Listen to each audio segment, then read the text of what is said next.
First of all, I would like to thank the dais for your invaluable comments, advice, and also some of the people, distinguished guests who raised certain queries, had suggestions.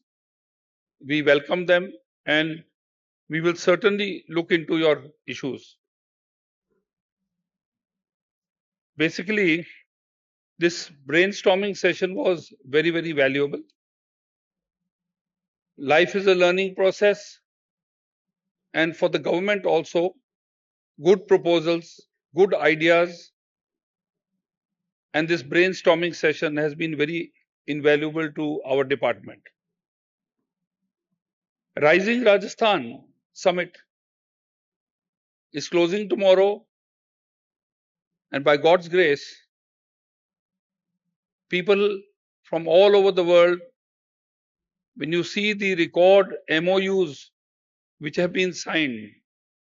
I was earlier industries minister in my last term when I was minister, and this time the people I've seen, the enthusiasm I've seen, and the quantum of MOUs that's been signed in our department alone, 26,000 crore worth of MOUs have been signed, and they are yet to be signed. They are still in the pipeline. I express my gratitude to all the prospective investors who have come and had faith in our state. As it says, rising Rajasthan, it's a rising sun. Rajasthan has a lot of potential.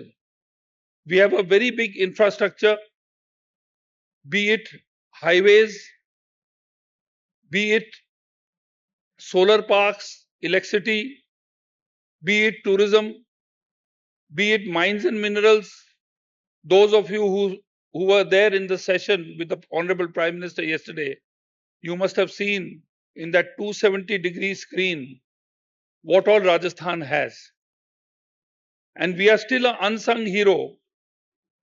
And Rajasthan is now beginning to rise with our Prime Minister Modi ji at the helm of affairs, has transformed India over the last 10 years. So if the engine is strong and powerful, the train moves fast. And we are one of his bogies and we are moving fast. Gayatri Madam, she did the presentation. You all learnt about the department. And when I saw the presentation, I said, Madam, most of my speech you've already stolen. So I have now taken out some dry gunpowder and I have some points to make. Basically, actually these lights are so blinding. You know, like you feel like a rabbit in front of multiple searchlights. So, anyways, you see, what's happening today is the lifestyles, the adulteration in food. There is also legal adulteration, which I would say is the preservatives which are approved. The junk food the world is eating. There is no roughage. Today, maida is one of the most harmful things. And your pizzas and everything is made of all this food which is not good for you. You take, for example, a cow. The fodder it eats. Because when you sow a seed of wheat, you have to, the farmer has to put for DAP and urea fertilizer with the seed. The horticulturist has to spray his fruits, otherwise fruit flies will not let the fruit go into the market and fetch any price. The vegetables which are today are there, all these chemicals which are almost everywhere, they are creating major hazards, and the lifestyles. People don't exercise, they don't play games. I was in boarding school, and believe me, that 40% of our day used to go with games and activities. Today, small children are using scooties. There is no exercise, and therefore, human suffering is increasing at an alarming rate. And therefore, the medical and health field has a very large role to play and a very large responsibility to help in health suffering, illness. Today, you see, with all these computers, tablets, everything, and the rush for jobs, the zest to excel, people are all suffering from some kind of depression and some kind of mania because of the brain, and the brain can't take it. God has built our eyes to see long distance, not to be staring at mobile phones. I can tell you, none of you here can live without a mobile phone. Take away your mobile phone and you'll be half ill by the next day for 12 hours. So basically what's happening is, this department, I have been minister of many departments, but believe me, this is the toughest department I'm going through. And also the most gratifying department, because you can do so much for society. Now, basically, cure, care, plus affordable cure and care. We have a very big population, very large land area. So to provide, people cannot expect the government to do everything. The public-private partnership is very necessary, and we cannot do without that. It's a huge population. The Ayushman Bharat Yojana, which Modi ji launched, up to 5 lakh people are insured. Then our Ma Yojana, Mukhyamantri Arogya Yojana. This, coupling both these, and the cherry on the icing has been our Prime Minister launching the free medication scheme for people 70 years and above. That's just been launched.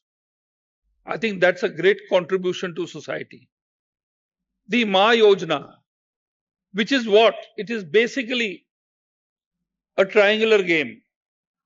You have the patient,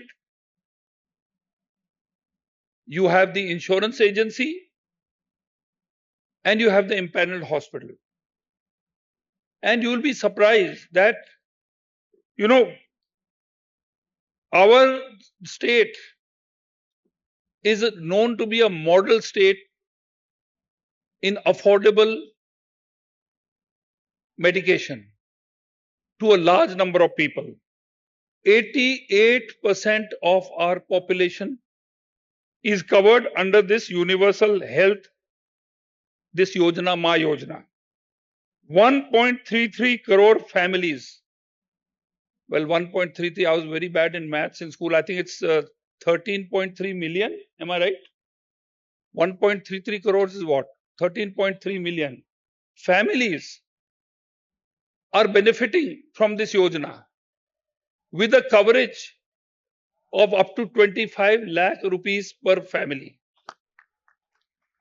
This has been a very major contribution from our government, from our Chief Minister, by our department. There are 1800 packages, and now we've introduced daycare also. And soon we are going to use the Ayushman portal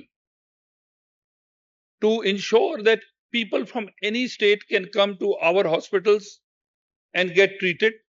And thereafter, we are also looking at our people from Rajasthan can go to any state for their treatment under this Yojana. When these barriers open, it's going to make a big difference.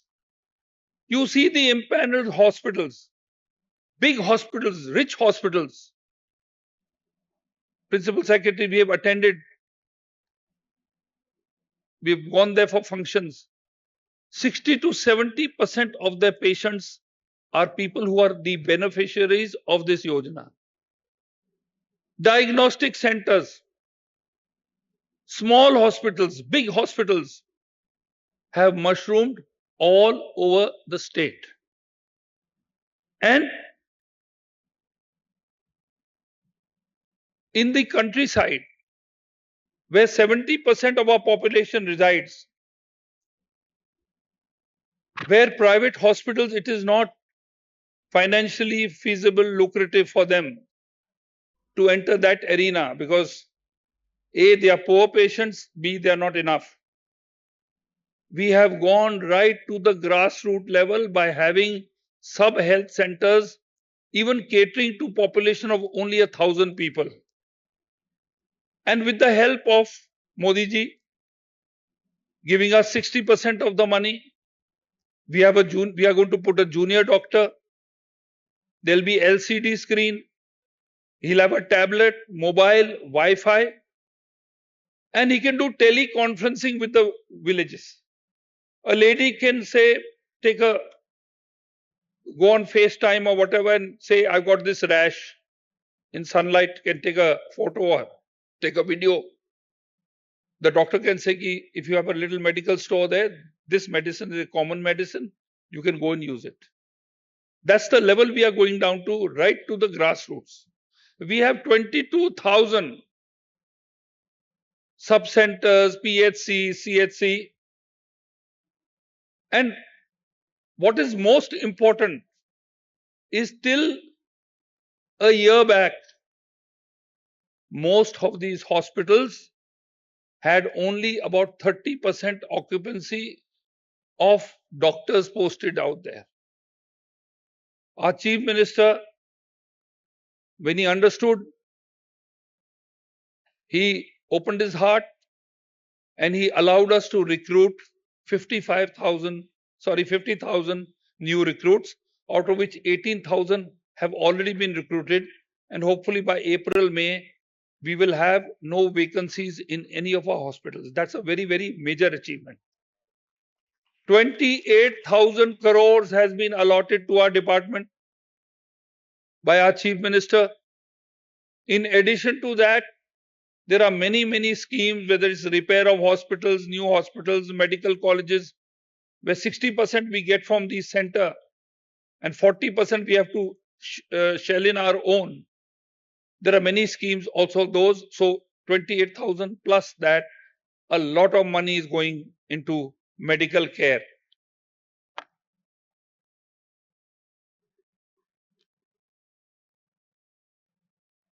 Basically,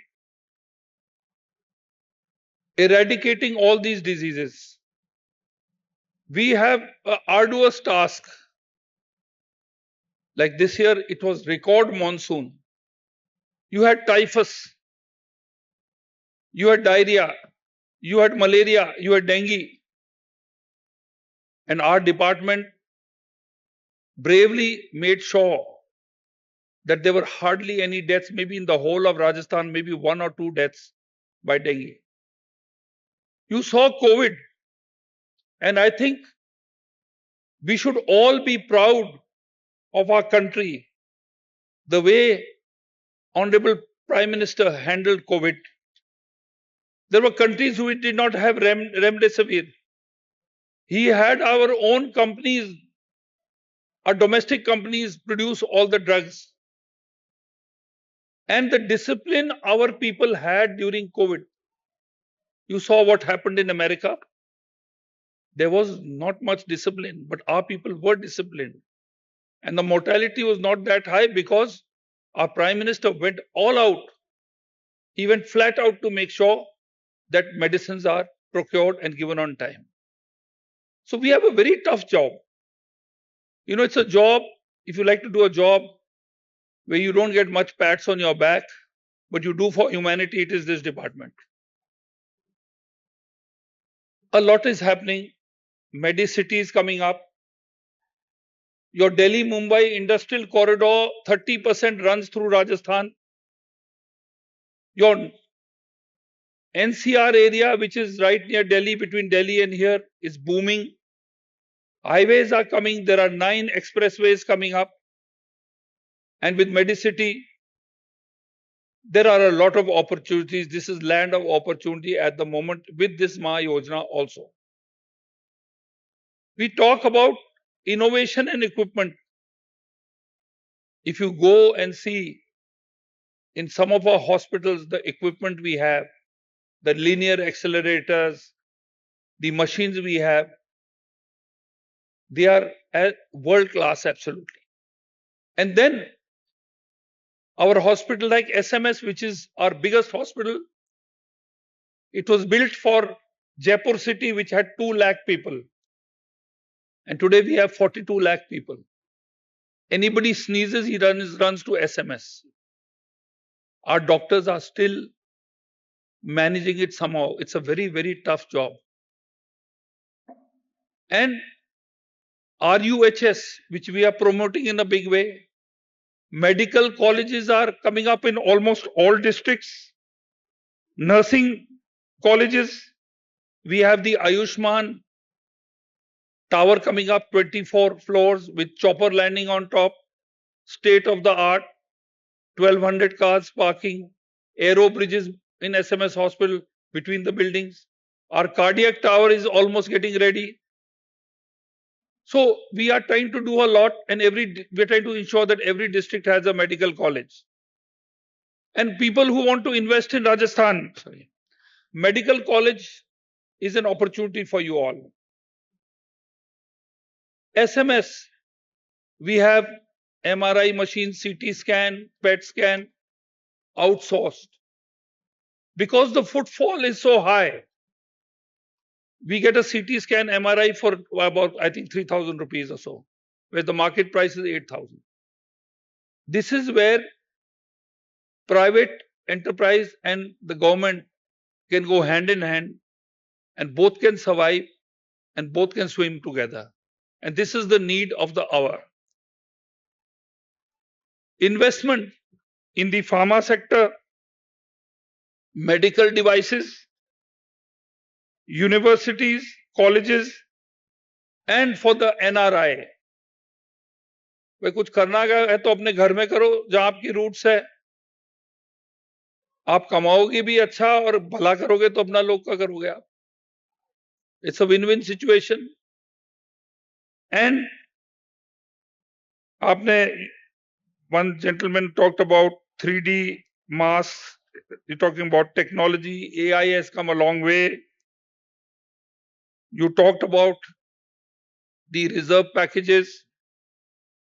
You talked about API based. Then you talked about the bandar that eats leaves and cures the cough. Please tell us the secret which leaves. Maybe we don't have to buy pills. And basically one thing I find, whether it's private or public, the doctors are practicing.